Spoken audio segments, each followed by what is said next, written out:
Hi everyone, I'm the Broken Meeple. Win or lose, I'm going to be honest with you. And we're continuing my 50 favourite games of all time. So I do this every year, basically 50 games. Used to be 100, too much work, too much effort. 50 games where I basically get to sing the praises of them, see where my tastes have changed, which ones I'm playing more and which ones I'm playing less, and basically just give my overall thoughts on games in a positive light rather than a negative light, because I know people like to get on my case for that. I've already given out all the disclaimers in the previous video as to how I do the list and everything else to be concerned about, so if you haven't seen that, then I suggest you go back and watch it. But for those of you that are continuing from the last one, let's move on. 40 is a brand new game to the list. In fact, it's so new I only reviewed it earlier this year, though I have been playing it for part of 2025, so it's not like I've only just played it and now it's suddenly on the list. Although I must admit, I did contemplate whether it qualified for the list, but I figured this is based on the here and now, and I have played this enough times during 2025 before I got round to giving it a full review that I think this one counts. A lot of people got on my case for giving this one a 10 out of 10, and I gotta admit, maybe I should have given it a 9, I don't know, but still, it still deserves a seal of distinction for me, and this is Ember Heart. This is effectively How to Train Your Dragon, the board game. This one just has eclipsed stuff like Lords of Waterdeep and similar weight level Euros for me. It's just so buttery smooth. Everything in it doesn't feel like it's extra fat. It's trimmed nicely. A simple little worker placement where you've got different numbers of these little worker tokens that you put out along with your crest token to say, I'm going to this location and I want first dibs, maybe I'm not last dibs, that kind of thing, for particular cards that are dragons, heroes, reserves, that sort of thing. And it's just very nice and very easy to get into. I mean, you can learn it straight from the rulebook with ease. It's very, doesn't outstay its welcome too much, except maybe in 4 players it kind of may drag out a little bit. It's easy to teach to relatively light gamers. It looks gorgeous, and it's surprisingly for Mind Clash games. The same people who put out the crazy heavy stuff. Now, yes, this is Mind Clash Play, as they call it, their spin-off little division for lighter games, but let's face it, the other stuff they've done hasn't been that great, so this is the first one where I can go, yes, you finally got it right. Is it, would I want to play it twice in a row if I played it? Not necessarily. I'm not saying that's what's so amazing about this game, but the game is just a good, light bit of fun. It's a good Euro game for the price point, which is like 25 to 30 pound that you pay for this stupidly cheap price point with good production quality, easy rules, smooth mechanics, and people like to get on my case about the whole flame track thing. And I get you, yeah, the flame track is the one weakness of the game where, if somebody maxes out the flame track, it could potentially be a bit of a exploitation. Now, I personally have not had a game where that has resulted in that person winning, because the points that you get for being at the lower end of the track have usually eclipsed them at the end of the day. But if you really want to sort that problem out, then here's a very easy house rule for it. If you're at the top of the flame track and you ever go higher than the flame track, for each one that you do, you must discard a grunt token. If you put that house rule in, I guarantee people would stop trying to exploit it at the highest level, and that would probably fix the game for you. So if that is really the sole reason you have a problem with this game, then just stick that little house rule in and it's automatically fixed. I personally haven't had to do that, but if somebody was that worried about it, I'd shove it in and, we'd go from there. I'm going to allow this. But this one has, won me over as a nice light Euro that doesn't take up a lot of space in my shelf, takes stuff like Lords of Waterdeep and goes, you know what, you've had your time, you're a bit dated now, this is the light Euro that I want to teach if I just want something a little bit, just generally a little bit more relaxing. It's kind of comfort food for gamers. 39 is kind of a surprising one, really, because this is technically a new game. Either that or I've done my list weird in the past. I think it might be that this one was lower than my 74 last year, because last time I only ranked about 74 games, or somewhere to that effect, or maybe even slightly more, maybe it was about 90 something, and this one obviously was in the lower part of that list. So this has shot up like a colossal amount, and I think one of the reasons Well, there's two reasons I can think of. One, there's a new edition box that came out that had all the expansions in one easy little box that I could just keep and use. But secondly, I think it's also because Board Game Arena has helped me to give this one a little bit more of a resurgence, even though it's a bit hard to get the actual game out.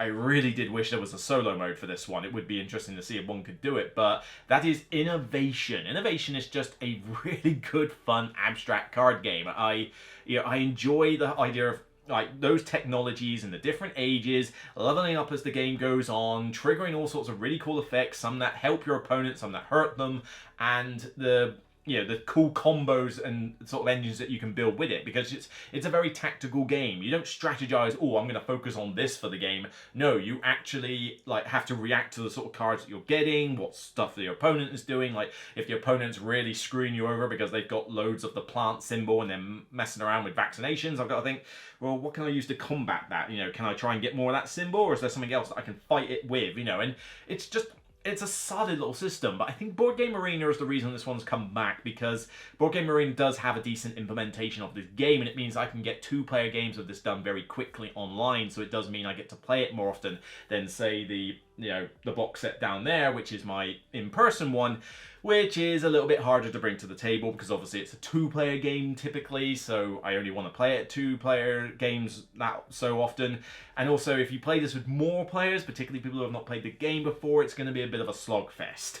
I'll be curious to know how people have got around that problem, particularly with 4 players. But 3 is not too bad. 3 is okay. 4 is, you better know what you're doing. But suffice to say, this one is kind of just disappeared from the limelight for a lot of people. I know very few people who are into this game, let alone anybody who's played it before. So this does feel like it's one that is mostly relegated to plain online play, but if that's the case, then so be it. At least I get to play it. Human emotion no longer concerns me. Okay, 38 has actually climbed, 7 places. So this was my 45 last year. Some of that has just been to some more plays in the last year, so it's reminded me of why I like this game. And those plays were with people who have never played it before, and other than just having to refresh my memory of the rules, it actually wasn't too difficult to teach them the game. They got used to it quite quick, and the key mechanic of this game is the one that is in another really great game, Ark Nova.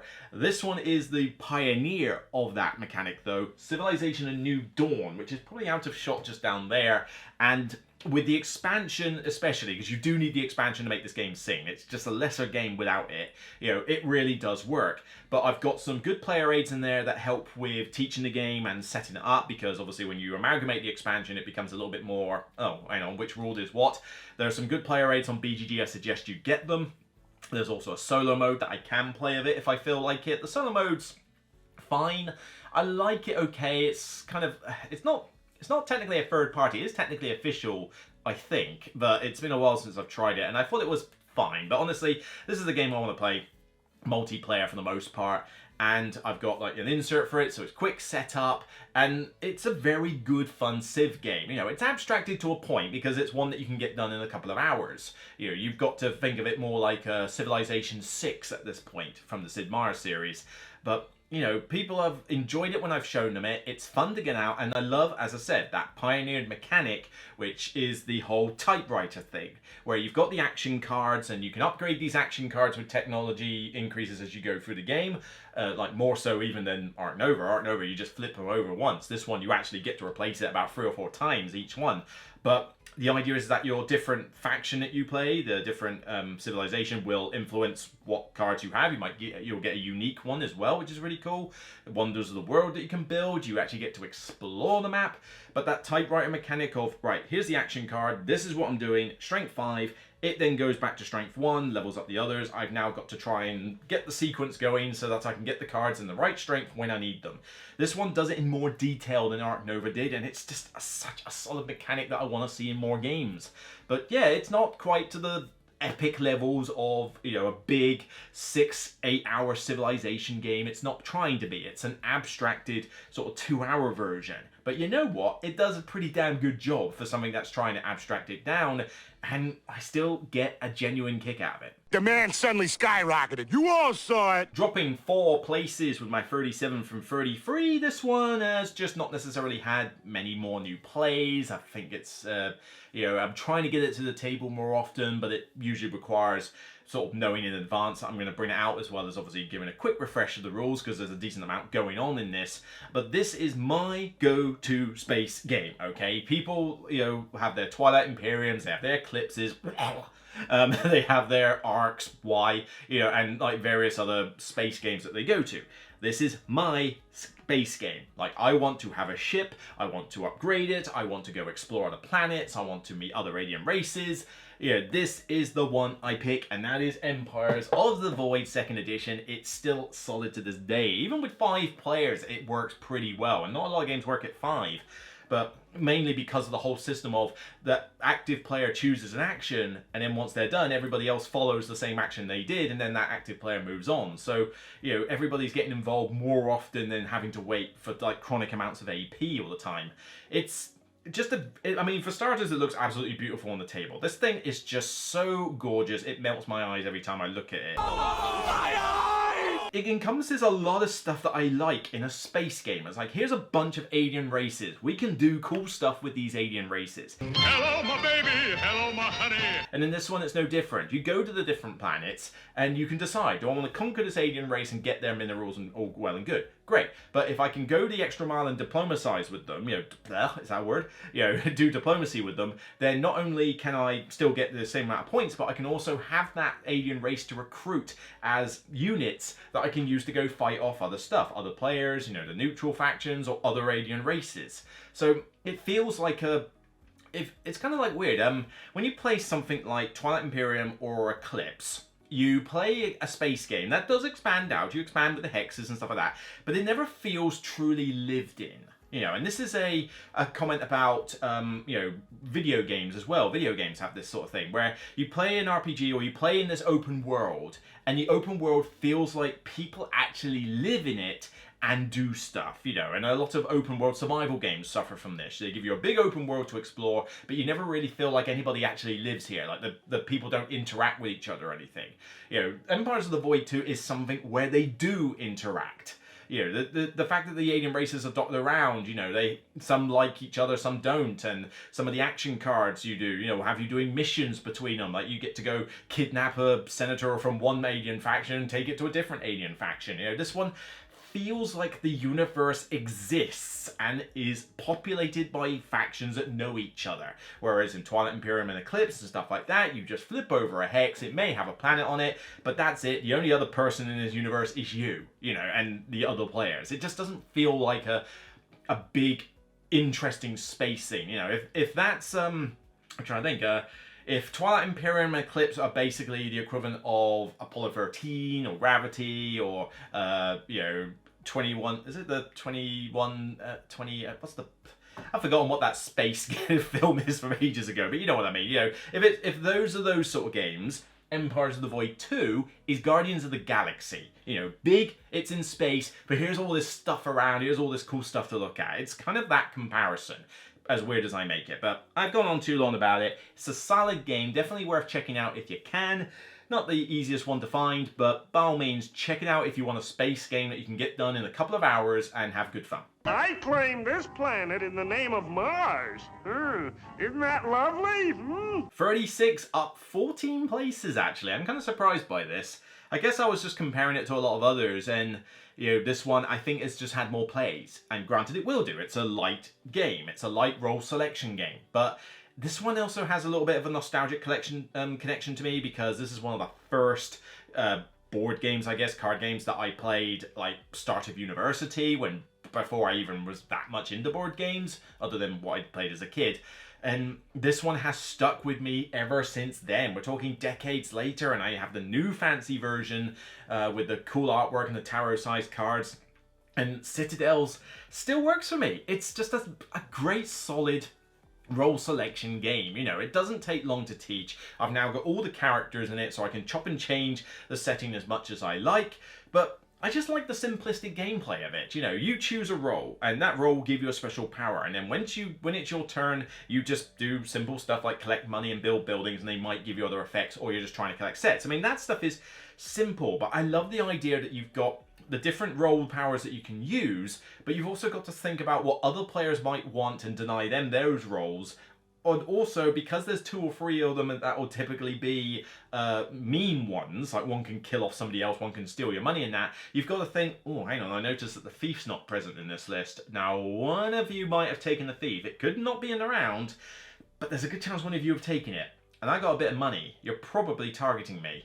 So which one do I pick that I don't think they'll thief from? I don't know, because the assassin's not here. He's out of play. Who am I going to pick? And I like the fact that you're potentially dodging those threats, but also potentially doing the threat yourself. Like, I'm going to take the assassin, and I need to put a stop to him because he's in the lead. What character do I think out of these lot you're likely to pick? And it's that thing I always love, that getting into each other's heads. You're getting into the opponent's head and trying to think, what are they going to do? You know, and double bluffing them to some extent. Other than that, it just looks very nice. It's got a good amount of variety, doesn't take long to teach, and doesn't take that long to play because they at least shorten the game a little bit in the new rules. It's just a really good, solid game from, was it 2000? I think it first came out, the year 2000. This is 25, 26 years old now. And it's still going strong. You know, it's not I am not cult of the new by any means. Now, that doesn't mean I'm cult of the old, but there are games in my collection that I've had for a decade plus that I still love to this day. And I gotta admit, games that come out in the last couple of years, have you seen me get that excited over a lot of them? Not really, so maybe I'm closer to cult of the old than cult of the new. I don't know. But that being said, this one is just a great game. Most people know its existence. I don't think this is new to most of you. And I guess it's just gotten the plays. I still just enjoy it. It's an evergreen. Am I so out of touch?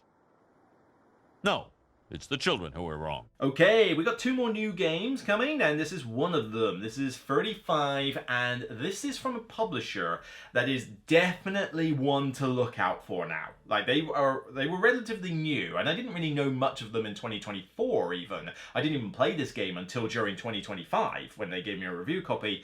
But since like mid-2025, you know, as I've played some of their games, I'm like, yes, okay, I need to keep an eye on this publisher because you're doing good stuff.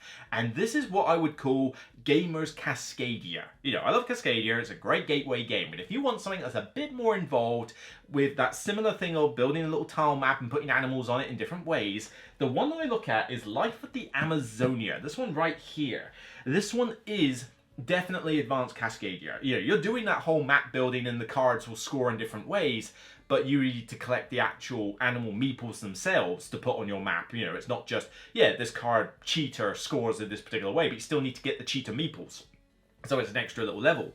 But you've got lots of different other things that you can do, like put little plants out, put trees out, and you can try and score for those. But I love the bag building side of it. You know, you have these tokens that dictate the actions that you can do and what strength they're at. You draw so many out of the bag, and then you figure out, well, what actions can I do that's most efficient with here? I could convert these into that. I could save this one for next round. You know, if I upgrade that, I could save 2 for next round. That might be useful. And I can buy more tokens. So, okay, shall I spend some money and buy a level 3 water tokens? You know, much more efficient than my level 1 tokens I've got. And it's, you know, it's a typical bag builder where you improve your bag, but you've got these other aspects similar to Cascadia with extra steps to throw in. It's a gorgeous looking game. It's, you know, there are some component issues now and then. You know, it's one of their, I think it was their first game they did, and it, you know, that certainly if you get the upgraded components, it fixes a lot of these issues, but that's obviously more money you got to spend, and it wasn't a cheap game in the first place. So it's not without its flaws. But I really do enjoy playing it. You know, with some friends I get a good kick out of this, and it's a very good solo game as well. You know, just to play the game, bag build, and try and get a decent score, or to try and, you know, fulfill, like, you know, a criteria and that. You know, it's a decent, just a solo thing of like, you know what, I like the solo mode in Cascadia, I want something a little bit more thinky now, and I bring out Life of the Amazonia. So much so that I've even had to, like, what do you call it, arachnophobia mode it, I guess, you know, because there are a few little spider pictures in it which are too creepy for me. They're too bad. I cannot look at them. So I've actually had to get my friend to get photos of their cats, sticker print them, and now the cards have those stickered on them. So yes, it's got the stats of what the ability is and the name of the spider, but the picture is now covered up with a cute little kitty cat. You know, I've had to literally do that to my copy of the game because I can't play it otherwise, or at least I can't, not play the whole game, but I can't look at those cards. As soon as I see it, I have to like cover it up or look at it because they really are creepy. You know, they just freak me out, you know, being an arachnophobe.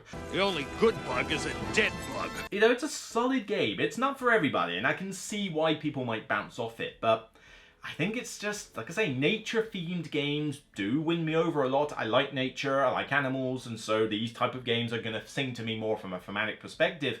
But I like building up a little map in front of me and doing all the cool stuff and like, oh, I'm going to build it this way and get these cute little animals and stuff, and it just works for me. I don't know. I like it with Cascadia, and this is basically advanced Cascadia.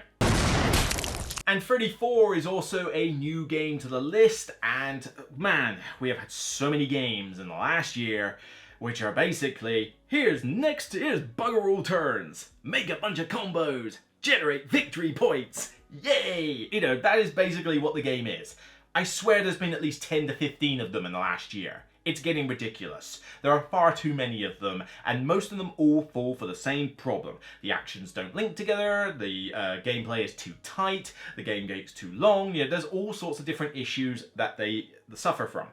This one is not entirely free of all of those issues. It can be a long game, particularly at 4 players, but it doesn't suffer from a lot of the other problems they do. This is Ada's Dream, and I'm pretty certain you should be able to order it from Alley Cat Games in the near future, if not already, so by all means check it out. I know it will be available, but this is just probably, in my opinion, the best of those types of games that came out in recent years. You know, it's even replaced Newton in my collection. Newton I've sold that one, it's gone. I like Newton, and I will play it, but I'm sorry, Ada's Dream does the same thing, but better for me. It's 4 mini-games effectively, you know, or 3 and a bit. The 4th one is kind of a universal thing. And, you know, you've got the dice mechanic where you take the dice, and depending on what value you take, you'll be able to play special cards that, you know, let you do cool little combo actions, and I love that aspect. I always think, oh, I want to take a 6 because it's a good value for my board, but I want to play this card, and that means I need to take a 2. Where can I get a 2? And it's like, but then I got to try and upgrade the 2 later. But I want to play this card. It's a good little sickening feeling that you get in a good way. But it's phenomenally well produced. You know, it's got loads of stuff in it, so much so that it's a nightmare to store the wretched thing in the box. You know, the first person who comes up with a decent Ada's Dream insert that works for everything in it without like box lift or anything is going to win the internet for me in that game. You know, that really is something it could do with. You know, the box is already reasonably big. It could stand to have been bigger. But even playing this multiplayer, you know, is good fun. I've taught it at various conventions. I taught it at HandyCon recently, and it went over like hotcakes. Taught it at GridCon, went over like hotcakes. You know, it really does win people over.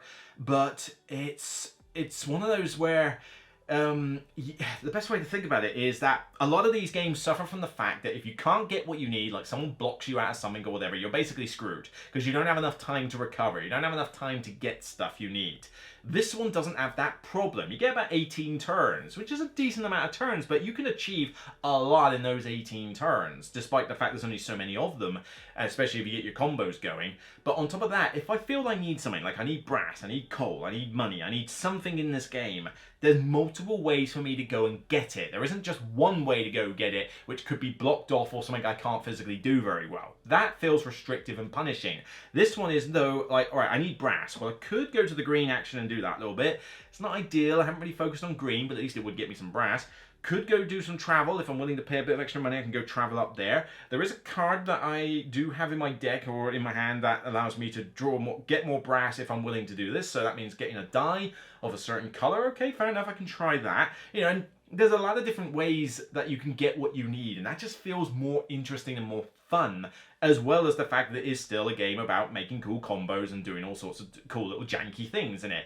It's even got a really good solo mode. I think David Digby had his hand in this one, and the solo mode in it is not particularly complicated to follow compared to a lot of other solo modes, you know, compare it to something like Lufia or whatever, but it works. It's a solo mode that's can be, you know, a decent difficulty level, or it can be very challenging, and it simulates a multiplayer experience of a 2-player quite well, and it means that I can play this game solo on top of it. So this one was, I think, my second favourite game last year. I don't think it was my favourite, but it was definitely my second favourite. I can't remember my own list from a few weeks ago, but you know, it really did a number. I was very surprised. You know, Alley Cat games come out with a lot of cool little games every now and again, but not often like, you know, ones that blow my mind. This one did. This one did the job. Ada's Dream. W. Remind me later. Deregulate tapioca. Gotta push. 33 has dropped 10 places. It's just not had as many plays, although I think there was one convention in the start of 25 I certainly did get this played, and I haven't played it solo in a while. You know, it's a solid game, and it's definitely, I think, my second favorite Lacerda game. So yeah, you're definitely looking at those four, aren't you? But it's my second favorite Lacerda, and it's been my second favorite for a while, and it's still just a really solid game, which feels like an intro to Lacerda. Yeah, I mean, you tried to make Escape Plan as an intro to Lacerda, and look at what garbage that turned out to be. But this one, the Gallerist, right there, is the one that I consider to be the kind of intro to Lacerda. Because at the end of the day, Lacerda games are brain-burny heavy Euro games, okay? There is no introduction, you know, per se, that's like, oh yeah, this is the gateway gamer level Lacerda. It's like, no, it's not going to work like that. But in terms of the Gallerist, it feels like the easier one to grok. You still have to play several games in order to be able to do like really well at it, because it does have some intricate mechanics about how to get the artists and when is it better to buy and sell the specific art, and whether you publicize them and what contracts you get and stuff, and a whole bumping of other people's workers to get the most actions out of the game, which is cool because it means that you're generally, yes, it can lead to some periods where you're waiting a long time for your turn, but then that usually evens out because at some point you'll be in that position where you're taking a lot of extra turns. But in terms of the rule set, this one is the smoothest Lacerda in existence. Like, this one, from the rulebook, is a very easy Lacerda to be able to sort of grok and even teach. It's not hard to teach, this one. I find it quite straightforward, helped by the very useful player aids that are in the box. I can't remember if I've even printed some additional ones out that are even better, but I mean, even just the ones from the box, they're good player aids, they're good memory joggers. They tell you, right, if you want this, where can I get it from? And they list out step by step how to do each particular action. And there's only 4 actions really in the game. Well, 4 times 2 technically, 4 locations with 2 actions apiece, but they are related to each other, so there's not a huge amount of, you know, wide differentiation. But it looks gorgeous. It's a cool theme, you know, building an art gallery and showing it off. You know, it's a nice little theme there. You've got a little bit of interaction with the meeples where you can kind of sort of nick the ones that other people might want, or say, look, yours is only in the lobby. Look, give me here. I need these white meeples you've got. You know, so there's an element of mini take that in there. Not to a great level, but you know the risk. You know it's a potential issue. It's not like you can't see it coming. So it's a very solid Lacerda. Every time I play it, I get a good amount of enjoyment out of it, and it's refreshing to teach it to people who probably let this one pass by because they would have no doubt played some of the more recent stuff like Weather Machine and Inventions and the new Speakeasy. I have still not played Speakeasy, and even though UK pre-orders have appeared for Speakeasy, I'm not convinced I want to spend £125 on a gamble for a Lacerda game, particularly as Weather Machine was only average and Inventions was boring. So somebody is still going to have to shove Speakeasy in front of me to get me to play it, really. I can't afford £125 on a gamble. It's just not, it's too much. But who knows? Maybe if I get desperate, we'll see. But I'd rather someone shoved it in front of me and taught me it, because that would be a lot more exciting. But I think Lacerda was better in his old days. And Gallerist is one of the older games he's done, and it still shines for me. It is quite lovely. I don't get it. 32 has jumped, wow, it's jumped 11 places. How's this game managed to do this? All the flack I gave the first edition of this series, and I still think the first edition has problems, though I would admit I've probably warmed up to it more in like recent years compared to how much I hated it before. But still, I will only play this series in its second edition form, and even then, the original one, I'm like, yeah, it's fine, there's still some issues, but I still think it's fine, it's a decent enough game. Still haven't played the middle one, the one that's in Argentina. Yeah, I am not joking, this one has actually climbed up my charts, and it is Great Western Trail. Of all the series in the world, Great Western Trail. What? But it's the New Zealand one specifically. This is the one that worked for me. You know, I will play the base set Great Western Trail in second edition form. You know, and I will get some enjoyment out of it. With the expansion, it's decent still, but the problem is that I think the expansion pigeonholes you into doing all the stuff in the expansion to do well, and I'm not a fan of expansions that do that. But I could take or leave it. I've still not played Argentina. I would like to try it, just for giggles. I know it's supposed to be the worst one of the lot. I still would like to try it. But this one is the one that just clicked. Saw my friends playing it, and I looked at what they were doing, and it's like, well, sheep are better than cows anyway, for a start. But I looked at it, and I saw these differences, and I thought, hang on a minute. So I recognize these bits from the original one, but hang on a minute. So now you have 4 characters, not just 3, so there's more variety there. You've got more variety with these locations and their placements where they can go. I don't remember these bonus tile things. Okay, so you get these cool little bonus tiles that you can grab at points and they give you special, you know, power-ups and that. And you've got the different docks that you can go to get you bonuses, and you've got these cards that you can add into your deck that change every game. Okay, and all these little things that weren't in the normal Great Western Trail were in the New Zealand one, which made me want to try it. Then my friends taught me it, and I fell in love with it. It kind of fixes the problems I had with Great Western Trail. You know, by adding more variety, more options, making it a bit more open-ended, while still keeping it as a heavy Euro that requires you to be efficient to do well, you know, micromanage your money and your cards and stuff like that. And it doesn't get rid of every flaw of the game. I mean, the fact that it's a deck-building mechanic with the cards does mean that sometimes you could just get screwed because you just drew an unlucky hand, and I do think that that is still a problem with the game, though this one does give you a few more ways to mitigate it with some of those bonus cards you can throw in, that when you play them they replenish themselves, and you do have the tokens that let you muck around with your hand at times. So there are ways to get around it, but yes, the card draw luck can still be a pain.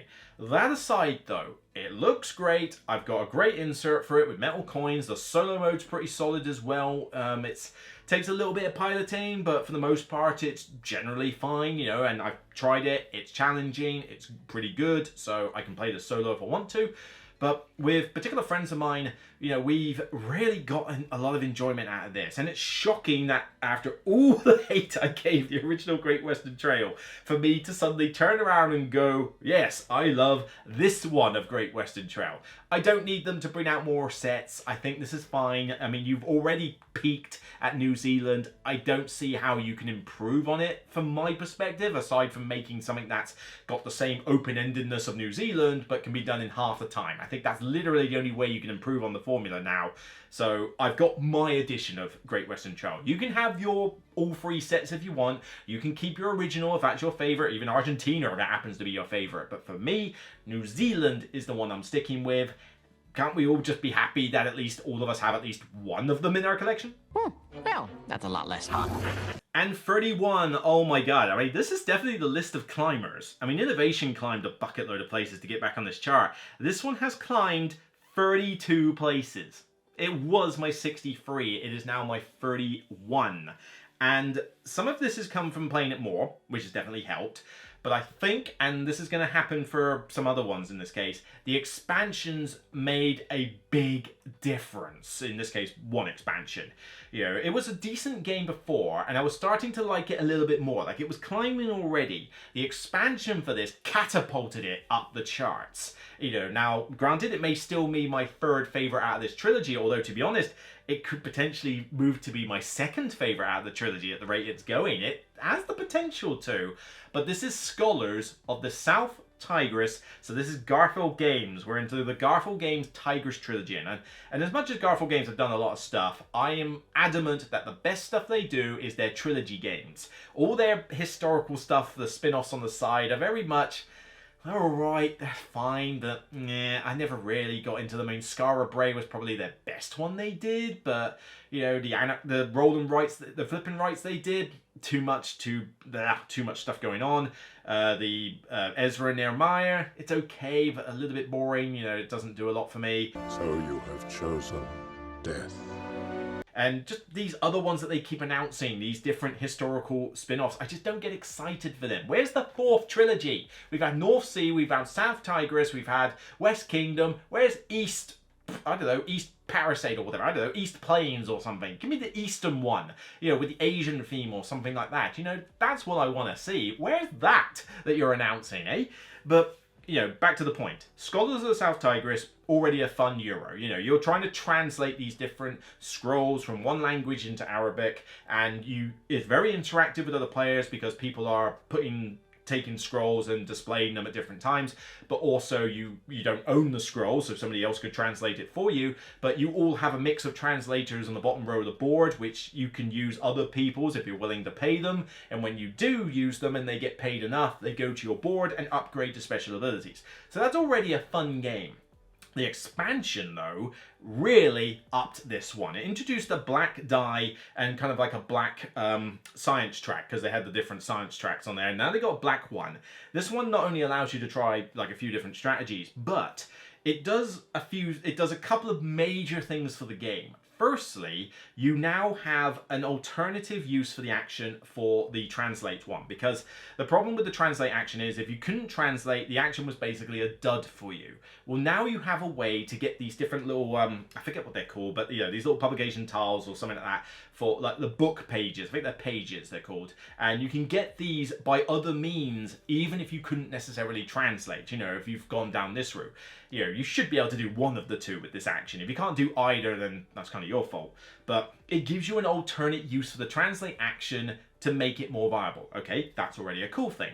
But the thing that really elevates this, you have a way in this game to basically do a lot more upgrading. Like, it revamps your player board for the sake of what bonuses you can get for putting like rows of different cards underneath by, you know, paying off all the translators. But the new science tracking allows you to sort of do it quicker and get more cards underneath there. And I think you even start with, you might get quick setup cards in this game that you start with one at the beginning of the game. That's always really cool as well.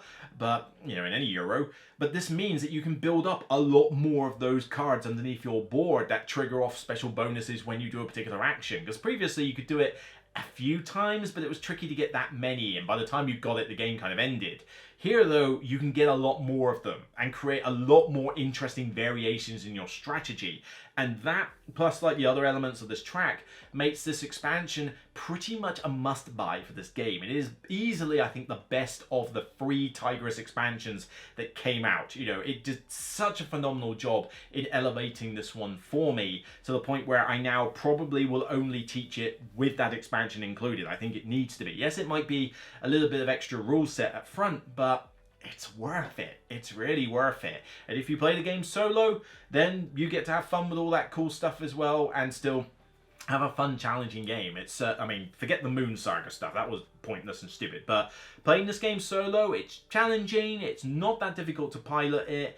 And, you know, with the new additions, the game has just gotten a lot better. Hence, it's catapulted up the charts. It's, as you can tell, spoiler alert, my 3rd favourite of the Tigris trilogy at this stage, but I would be hard-pressed to think that this one doesn't have the potential to go to my 2nd favourite. Maybe even higher, you know, maybe it could even be my 1st in the future, who knows, but, you know, it's definitely on the way up, and that shows what an expansion can do for a game. So, you know, 3rd for now, but still really love it. Scholars of the South Tigris. Hello. Bonjour. Crazy gibberish. Okay, there you go, another 10 for the list, and wow, yeah, some big jumpers there. Looking at the next 10 that we've got up, I mean, we have got a couple of new titles in there. Not a huge amount of fluctuation, except for one game. That's a pretty big fluctuation, and I'd say, oh, that's another big fluctuation, so yeah, I think it's going to be a nice little mix of games in the next one, so hopefully this will entertain you. But yeah, 3 more videos to go. Hope you're enjoying the list so far, and without further ado, that's it for me. Hope you enjoyed it. Leave a thumbs up, get it shared on social media. It helps with the algorithm. Let me know your comments below. Tell me if you love or hate these games. Doesn't faze me if you hate these games. It's my list. You know, why? It's just for me. You know, if you hate these games, then by all means say why, but if you love them, then by all means share the love as well. Until next time, remember it's only a game, and I'll see you on the next segment of the Top 50. Take care, everyone.